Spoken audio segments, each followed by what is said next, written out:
ఓం నమో శ్రీ లక్ష్మీ వెంకటేశ్వరాయ శ్రీ మహాగణాధిపతయే నమః. ఉగ్రం వీరం మహావిష్ణుం జ్వలంతం సర్వతోముఖం నృసింహం భీషణం భద్రం మృత్యుర్నమామ్యహం.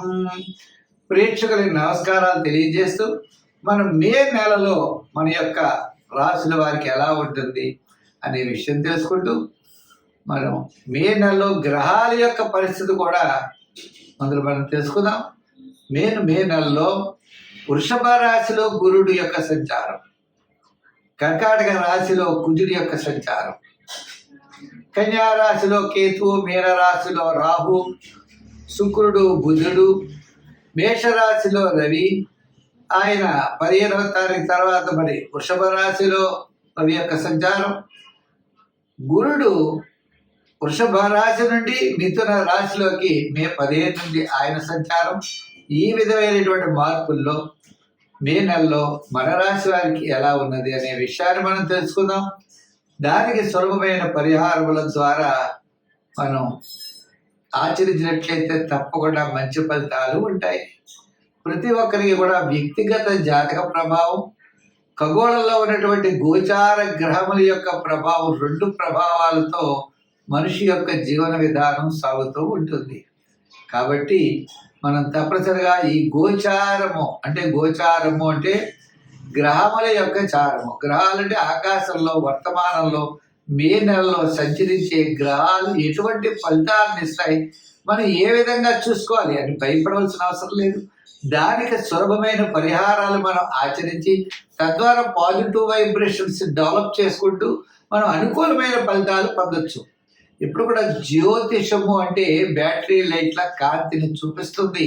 కాబట్టి మనకి గ్రహానుకూలత ఉంటే సంతోషం, గ్రహాల యొక్క వ్యతిరేకత ఉన్నట్లయితే సత్ఫలితాలు పొందడం కోసం మనం సులభమైన పరిహారములు మనంతట మనం ఆచరించడం ద్వారా ఎక్కువ ఫలితం ఉంటుందని తెలియజేస్తూ మనం ముందుగా రాశుల గురించి ప్రారంభిద్దాం. కుంభరాశి. ఈ కుంభరాశి వారికి అదృష్టం పట్టబోతోందన్నట్లున్నది. మే 15 వరకు అర్ధాష్టమ గురుడైన మే 15 తర్వాత వీరికి అనుకూలమైన ఫలితాలు ఉన్నాయి. ఇప్పుడు వర్తమానంలో తృతీయంలో ఉన్నటువంటి రవి మే 15 తర్వాత చతుర్థ స్థాన సంచారం. మే 15 వరకు రవి బలం ఉంటుంది.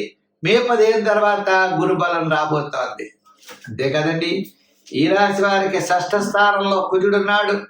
స్థిరాస్తి డెవలప్మెంట్స్ ఖచ్చితంగా కనబడుతున్నాయి. క్రయ విక్రయాదులు లాభిస్తాయి. బంధుమిత్రుల యొక్క సహాయ సహకారాలు ఉంటాయి. నూతనమైన ఆలోచనలతో ముందుకు పెడతారు. భవిష్యత్తు అనుకూలమైన వాతావరణం కనబడుతోంది. కోర్టు వ్యవహారాదులు లాభిస్తాయి. దీర్ఘకాలిక ప్రయోజనాన్ని ఇచ్చేటువంటి చాలా కాలం నుండి నిలిచిపోయినటువంటి కొన్ని ముఖ్యమైన వ్యవహారాల్లో కదలిక ద్వారా అనుకూలమైనటువంటి ఫలితాల్ని పొందబోతున్నారు. ఉద్యోగంలో అభివృద్ధి, రాజకీయ పరంగా ఆహ్వానాలు అందుకుంటారు. వృత్తుల పరంగా డెవలప్మెంట్స్, క్రమేపీ అనుకూలమైన వాతావరణం ఉన్నది.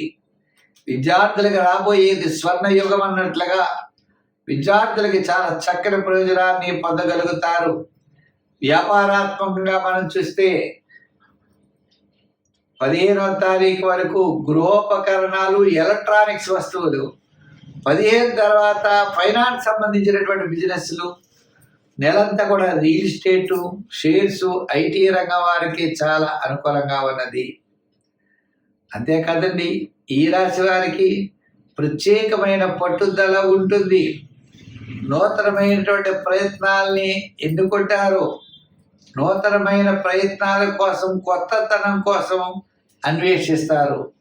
తద్వారా విజయం వైపు మీరు వెళ్ళగలుగుతారు. వ్యాపారాదుల్లో కూడా ఎటువంటి వ్యాపారం ఎలా చేస్తే డెవలప్ అవుతామో అనే ఆలోచనలు ఇటుపైన మీకు బయలుదేరి అటువంటి నూతనమైన వ్యాపార ప్రయత్నాల వైపు మీరు వెళ్ళే అవకాశాలు ఉన్నాయి. మొత్తం మీద ఈ రాశి వారికి అనుకూలమైన ఫలితాలతో ముందుకు వెళ్ళేటువంటి పరిస్థితి అయితే కనబడుతున్నది. సంఖ్యల్లో 8, కలర్స్లో లైట్ బ్లూ కలర్ వాడాలి. దానాల్లో తిలదానం చేయండి. నవగ్రహ ప్రదక్షిణ చేయండి. శని శ్లోకాన్ని ప్రతిరోజు పఠించండి. ఓం శం శనై చరాయ నమః, ఓం శం శనై చరాయ నమః అనే శని స్తోత్రాన్ని మీరు రోజు పఠించండి. తద్వారా కాకికి ఆహారం పెట్టచ్చు. శివుడి మన శని భగవానుడి యొక్క వాహనం ఎవరయ్యా అంటే కాకి, పెట్టండి.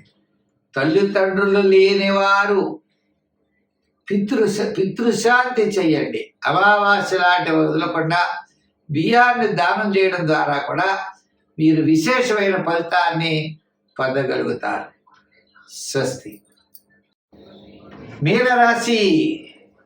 ఈ మీనరాశి వారికి మనం చూసినట్లయితే తప్పనిసరిగా మరి తృతీయంలో ఉన్న గురుడు చతుర్థ స్థాన సంచారం, ఆల్రెడీ రాశిలోనే శని, గ్రహాలన్నీ కూడా మిశ్రమైనటువంటి ఫలితాలు కనబడుతున్నాయి. అయితే ఆత్మస్థైర్యం కొంతలో కొంత మే 15 నుంచి మే నెలాఖరు వరకు అనుకూలమైన ఫలితాలు ఉంటాయి. కుటుంబార్థిక సంతానపరమైన వ్యవహారాలు, ఆత్మవిశ్వాసం, దృఢమైన విశ్వాసంతో ముందుకు వెడతారు. సూర్య భగవానుడు మే 15 తర్వాత మేషం నుండి వృషభ రాశి సంచారమే దీనికి ముఖ్య కారణం. మిగిలిన గ్రహాలన్నీ కూడా చాలా అనుకూలంగా ఉన్నాయి. పంచమంలో కుజుడు,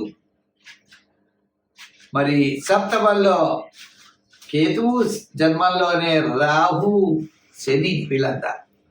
అందుచేత ఏ పని చేసినా చాలా నిదానముగా చేయాలి. ఉద్యోగస్తులు ఉన్నారనుకోండి, అధికారులతో జాగ్రత్తలు తీసుకోవాలి. రాజకీయ నాయకులు కూడా మాట్లాడేటప్పుడు, ప్రయాణాదులు చేసేటప్పుడు, వృత్తుల వారు కూడా నూతనమైన వృత్తులు చేయకుండా సామాన్యమైన వృత్తులు చేయాలి. గోచార రీత్యా ఈ రాశి వారికి మిశ్రమైనటువంటి ఫలితాలు ఉన్నాయి.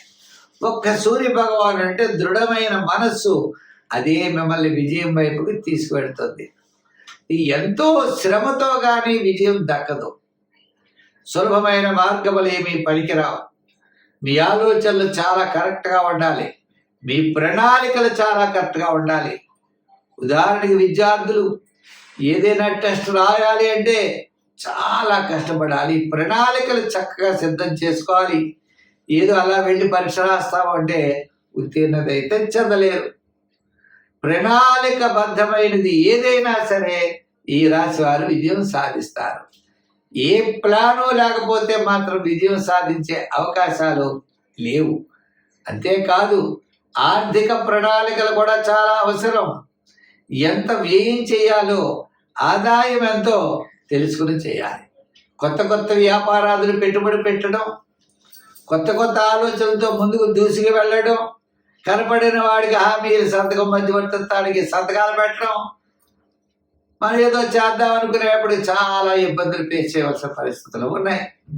అయితే మరి ఈ గ్రహాలన్నీ ఇలా ఉన్నప్పుడు మనం ఏ విధమైన అనుకూలమైన ఫలితాలు పొందగలం? ప్రమాదాల నుండి మనం ఎలా తప్పించుకోగలం?